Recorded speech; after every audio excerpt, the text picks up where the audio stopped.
Me friends and ఫ్యామిలీతో సరదాగా బయటకు వెళ్ళటానికి కారు లేదా అయితే వెంటనే ఈ నెంబర్కి కాల్ చేయండి. Welcome to Vishnu talks. నేను మీ విష్ణు. సంక్రాంతి సెలవులు రానే వచ్చేస్తున్నాయి. ప్రతి ఒక్కరు కూడా సంక్రాంతి పండక్కి ఊరికెళ్లేందుకు సన్నద్ధమవుతున్నారు. క్షేమంగా మన సొంత ఊరికి ఎలా చేరుకోవాలి అన్న అంశంపై మనకు కంప్లీట్ డీటెయిల్స్ అందించేందుకు ప్రస్తుతం మనతో పాటు traffic west zone assistant commissioner of police Shri K Hariprasad గారు ప్రస్తుతం మనతో పాటు ఉన్నారు. వారితో మాట్లాడదాం. సార్, ఏసీపీ గారు నమస్తే. సార్ నమస్తే అండి. సో ఏసీపీ గారు, అదేవిధంగా ఈ జాతీయ రహదారులపై ప్రయాణించేటప్పుడు తప్పనిసరిగా మనం ఎటువంటి విషయాలను గుర్తుపెట్టుకోవాలి, ఎటువంటి విషయాల పట్ల అవగాహన కలిగి ఉండాలి అంటారు, ఎస్పెషల్లీ నేషనల్ హైవేస్ పై మనం వెళ్ళేటప్పుడు? అసలు మనం వెళ్ళేటప్పుడు ఎప్పుడైనా ఓవర్టేక్ చేస్తుంటాం మనల్ని చాలామంది. ఆ ఓవర్టేక్ని మనం ఎప్పుడు కూడా రైట్ సైడ్ నుంచే చేయాలి. ఇంకొకటి ఏంటంటే, అక్కడ మనకి 2-3 వెహికల్స్ ఉన్నప్పుడు ఒకవేళ సింగిల్ 2 లైన్సే ఉంటాయి రోడ్ మీద. మనకి ఆ రైట్ సైడ్ లైన్ క్లియర్ ఉంటేనే మనం ఓవర్టేక్ చేయాలి. లేకుంటే మనం కొంచెం మార్జిన్ తోటి, మనకి వీళ్ళంతా స్కిల్డ్ కాదు డ్రైవర్స్. ఎందుకంటే అందరూ కొత్తగా కార్లు కొనుక్కుంటారు కాబట్టి నేను స్కిల్ అని అనుకోను వీళ్ళందరినీ. అందుకని మీరు వేగం కూడా నాకు తెలిసి 70-80లో పోతే మీరు సేఫ్ సైడ్ ఉంటారు, మీ లైఫ్ సేవింగ్ ఉంటుంది. అందరూ కూడా ప్రతి ఒక్కరు కూడా సీట్ బెల్ట్ ధరించాలి. తర్వాత మీరు కానీ ప్రమాదం జరిగినా కానీ సీట్ బెల్ట్ మిమ్మల్ని ప్రొటెక్ట్ చేస్తుంది. సీట్ బెల్ట్ తప్పనిసరిగా ధరించాలని అందరూ కూడా రిక్వెస్ట్ చేస్తున్నా. అది చాలాసార్లు చాలా మందిని సేవ్ చేసింది. అదేవిధంగా 2 వీలర్స్ వాళ్ళు కూడా మీరు అన్నట్టు ఇంతకుముందు గుర్తు చేశారు నాకు. 2 వీలర్స్ వాళ్ళు కూడా కంపల్సరీ హెల్మెట్ ధరించాలి.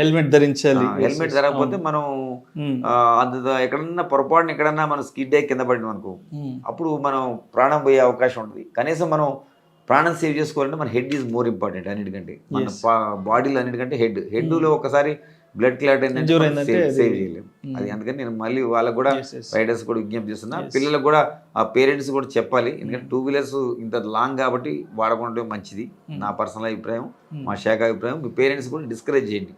వాళ్ళందరికీ విజ్ఞప్తి చేస్తున్నా. ఎవరు కూడా 2 వీలర్స్ని ఎంకరేజ్ చేయద్దు ఈ రూట్లో. ఆర్టీసీ బస్సులో, ట్రైన్స్లో, అదేవిధంగా ఏదైనా పబ్లిక్ ట్రాన్స్పోర్టేషన్ సిస్టమ్ ఉంటుందో దాంట్లో పోవడం ఉత్తమని నా యొక్క రిక్వెస్ట్. రైట్. సో ఇప్పుడు సార్, అదేవిధంగా చాలామంది ఈ పండగ సెలవులకు వెళ్ళే ముందు ఇంటికి తాళం పెట్టుకుని వెళ్తుంటాం, 4-5 రోజుల పాటు వెళ్ళిపోతుంటాం. ఈ సమయంలో దొంగల బెడద కూడా ఎక్కువ ఉండే అవకాశం ఉంది కాబట్టి మరి ఇంటికి తాళం వేసుకెళ్లే ముందు కూడా ఎటువంటి జాగ్రత్తలు తీసుకోవాలి అంటారు మన వైపు నుంచి? అసలు అంటే మేము ఆల్రెడీ పోలీస్ శాఖ తరఫున చెప్పడం జరిగింది. ఎవరైతే ఇంటికి పోతుంటే ఆ సమాచారము దగ్గరలో ఉన్నటువంటి ఆ పోలీస్ స్టేషన్లో ఎవరైతే పోలీస్ స్టేషన్ ఉంటుందో అక్కడ వాళ్ళకి ఇస్తే, సమాచారం ఇస్తుందంటే పెట్రోలింగ్ పెడతారు. ఆ ఏరియాలో దొంగతనాలు జరగకుండా చూస్తారు. మీరు కూడా ప్రాపర్గా ఏంటంటే, కొంతమంది తాళం పండగ పోయే సందర్భంలో హడావుడిగా తాళం వేసిన అనుకుని వేయకుండా కూడా పోయిన కొన్ని సందర్భాలు ఉంటాయి. అట్లా జరుగుతుంది. కాబట్టి నేను ఏమంటానంటే, అది ప్రాపర్గా లాక్ అయిందా కాలేదు చూసుకోండి. ఆ కీసు మనం జనరల్గా ఏంటంటే, ఆ లాక్స్ ఏంటంటే మన పైకి కనిపించే లాక్స్ కాకుండా అది ఈజీగా దొంగగా ఐడెంటిఫై అవుతుంది. సీసీ కెమెరాలు కూడా పెట్టుకోమని చెప్తున్నాం వీళ్ళకి. మనం యాక్చువల్ రోడ్డు మీద కూడా ఉంటాయి, బట్ మీ ఇళ్ళకి కూడా సీసీ కెమెరాలు ప్రతి ఒక్కరు పెట్టుకున్నట్టయితే మనం ఆఫెన్స్ చేయాలంటే భయపడతారు వాళ్ళు. ఎందుకంటే మళ్ళీ మేము దొరుకుతాం అనేది భయం ఉంటుంది. అందుకని మనం విజిబుల్ కనపడే తాళాలు కాకుండా, పాత రోజుల్లో కాకుండా చాలా మంది వేసుకుంటారు. అట్లా విజిబుల్ కాకుండా అన్విజిబుల్ కీస్ ఉంటాయి మన లాక్ డోర్కే ఉంటాయి. అవి అట్లాంటి వేసుకుంటే మనకి సేఫ్ ఎక్కువ. అయినా మీరు సమాచారం ఇవ్వడం మంచిది, ఉత్తమం. మీకు పెట్రోలింగ్ ఉంటుంది, ఎట్లాంటి దొంగతనాలు జరగకుండా చర్యలు తీసుకోవడం జరుగుతుంది. సార్, ఇప్పుడు అదేవిధంగా ఈ రహదారుల మీద ప్రయాణించేటప్పుడు ఒకవేళ రోడ్డు ప్రమాదాలకు గురైనా, లేదంటే పతంగులు ఎగరవేసేటప్పుడు విద్యుత్ ఘాతానికి గురైనా, సో వెంటనే ఎవరికి ఎటువంటి సమాచారం అందించాలి అంటారు అసలు మనం? మొట్టమొదటిగా ఇప్పుడు మీకు 100 ఉంటుంది, డైల్ 100 అని, దానికి సమాచారం అందిస్తే ఇమీడియట్గా వాళ్ళు సేమ్ టైము అంబులెన్స్ కూడా ఇన్ఫామ్ చేస్తారు. మనకి 100 డైల్ చేయడం వల్ల ఇమీడియట్గా పోలీసు కూడా ఇమీడియట్గా రీచ్ అయ్యి వాళ్ళని ప్రొటెక్ట్ చేయడానికి అవకాశం ఉంటుంది. తర్వాత వాళ్ళు ఇమీడియట్గా వాళ్ళని కూడా మనం 100 డైల్ ద్వారా ఈ సమాచారం అంబులెన్స్ కూడా వెళ్తుంది. వాళ్ళు కూడా వచ్చి ఇమీడియట్గా అక్కడ నుంచి షిఫ్ట్ చేసి వాళ్ళకి తగిన మెడికల్ ఫెసిలిటీ కల్పించే అవకాశం ఇమీడియట్ చేస్తారు. తర్వాత దగ్గరలో హాస్పిటల్కి తీసుకెళ్ళి వాళ్ళకి వైద్యం చేసి ప్రాణం కాపాడడానికి ప్రయత్నం చేస్తారు శాశక్తులు. సార్, మీరు ఇందాక చెప్పినట్లు చాలామంది యంగ్స్టర్స్ అనేవాళ్ళు, స్టూడెంట్స్ అనేవాళ్ళు ఈ పండగ సెలవుల కంటే కొంతమందికి రిజర్వేషన్లు దొరకవు కాబట్టి చాలామంది ఏం చేస్తారంటే, ఈ 2 వీలర్ వెహికల్స్లో వెళ్తున్నారు కాబట్టి ఎక్కువ లాంగ్ డిస్టెన్స్ 500 కిలోమీటర్లు, 400 కిలోమీటర్లు ఎక్కువ మంది ట్రావెల్ ఊర్లోకి వెళ్తుంటారు. కాబట్టి యంగ్స్టర్స్కి మీరు ఇచ్చే సలహాలు ఏంటి, అదేవిధంగా మీరు హెచ్చరించే విషయాలు కూడా ఏంటి, అండ్ ఎస్పెషల్లీ ఈ విషయంలో తల్లిదండ్రులకు మీరు ఎటువంటి జాగ్రత్తలు చెప్తారు అసలు? నేను దాదాపు నా పర్సనల్ రిక్వెస్ట్, మా శాఖ రిక్వెస్ట్ ఏంటంటే 2 వీలర్స్ వాడొద్దని చెప్తాను. తర్వాత వాడిన ఒక విధి లేని పరిస్థితుల్లో వాడితే మీరు కంపల్సరీ హెల్మెట్ ధరించాలి. సేమ్ అంత బండి వెహికల్స్ అయితే కండిషన్స్ ఉన్నాయి లేవు చూసుకోవాలి ఫస్ట్ ఆఫ్ ఆల్. అదేవిధంగా మీరు ఆ స్పీడ్ ఎక్కువ పోవద్దు, అది కూడా నాట్ మోర్ దెన్ 70-80 పోకుండా ఉంటేనే బాగుంటుంది. తర్వాత ఓవర్టేక్ కూడా చేయొద్దు, ఎందుకంటే స్కిడ్ అయ్యే అవకాశం ఉంటుంది. మనకి మంచు ఇవన్నీ ఉంటాయి కాబట్టి వాతావరణం ఉంటుంది కాబట్టి ఒక్కోసారి మనకి విజిబిలిటీ లేనప్పుడు ఇంకా స్లోగా పోవాలి, విజిబుల్ ఉన్నప్పుడు పోండి. కానీ బట్ ఓవర్టేక్ ప్రయత్నం చేయకుండా మీరు మీ యొక్క స్పీడ్లో కంటిన్యూగా అప్పుడు అలర్ట్గా ఉండాలి. పేరెంట్స్ కూడా అప్పుడప్పుడు మధ్య మధ్యలో ఒకసారి వాళ్ళతో మాట్లాడుతుండాలి. ఎప్పుడన్నా వాళ్ళు అక్కడ హోటల్ దగ్గర కొంచెం రిలాక్స్ అయ్యి ఒక 100 కిలోమీటర్స్ బంగ్లో కొంచెం రిలాక్స్ కావాలి, మళ్ళీ ఇంకొక 100 కిలోమీటర్లు ఒక 5 మినిట్స్ రెస్ట్ తీసుకున్నట్టు వాళ్ళ మైండ్ కూడా యాక్టివ్ ఉంటుంది. ఆ పేరెంట్స్ కూడా అప్పుడప్పుడు వాళ్ళకి కాల్ చేసి ఇంటి దగ్గర ఉన్న చెక్ చేయాలి పిల్లల్ని ప్రయాణించేటప్పుడు. మధ్య మధ్యలో కూడా హెచ్చరిస్తే వాళ్ళు కొంచెం ఏదైనా ఉన్నా కానీ వాళ్ళ ఆ ఏజ్లో వాళ్ళకి తెలియదు ప్రాణ విలువ. కాబట్టి అంటే మనం ఆ ప్రాణ విలువ తెలియజేస్తే పేరెంట్స్ అప్పుడు వాళ్ళు సరిగా ప్రయాణం చేసే అవకాశం ఉంటుంది, వాళ్ళు సేఫ్ సైడ్గా వాళ్ళ ఇంటికి రీచ్ అయ్యే అవకాశం ఉంటుంది. సో ఏసీపీ గారు అదేవిధంగా ఈ జాతీయ రహదారులపైన ఎక్కువగా ప్రమాదాలు ఈ ఆగి ఉన్న వాహనాలను ఢీకొంటూ ఉంటారు కదా. సో చాలామంది అవగాహన లేకపోవడం వల్ల ఈ కార్లను కానీ లేదంటే ట్రావెల్స్ బస్సులు లారీలు తీసుకెళ్ళి రోడ్డు పక్కన ఆపేస్తుంటారు.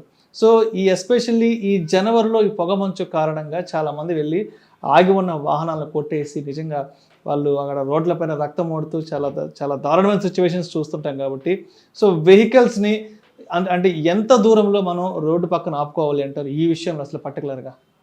మినిమం మనం ఏదైనా వాహనము ఏంటంటే ఎక్కడ పడితే అప్పుడు రోడ్డు మీద లెఫ్ట్ సైడ్కి ఆపొద్దు. అది కొన్ని బేస్ ఉంటాయి. ఇప్పుడు యాక్చువల్ నేషనల్ హైవేలో కొన్ని బేస్ ఉన్నాయి.